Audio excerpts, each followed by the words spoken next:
Pour votre prise de parole en public, il faudrait savoir que votre manière de dire est plus importante que ce que vous allez dire.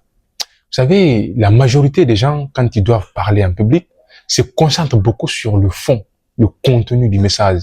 C'est bon, les belles phrases, les belles idées, le storytelling, les analogies, c'est bon, c'est très bon. Mais sachez indispensablement que le ton qui accompagne votre discours est beaucoup plus important que ce discours.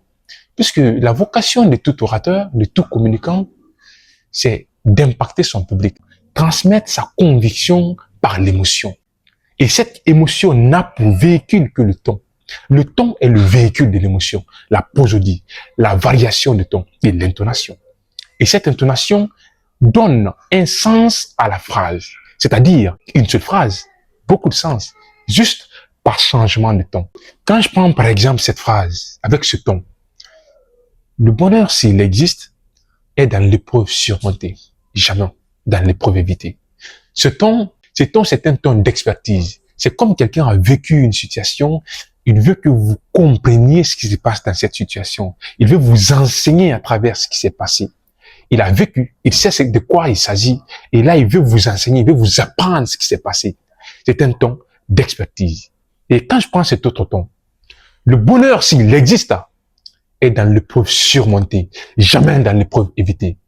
C'est un ton d'imposition. Par exemple, vous êtes en train de conseiller un ami ou un fils, un frère. Vous voulez qu'il comprenne ce qui se passe. Il a fait des erreurs. Et là, il est revenu. Vous voulez réellement l'imposer votre leçon. Et là, c'est un ton d'imposition.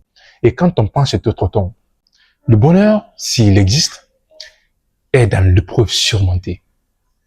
Jamais dans l'épreuve évitée. Ce ton, c'est quoi?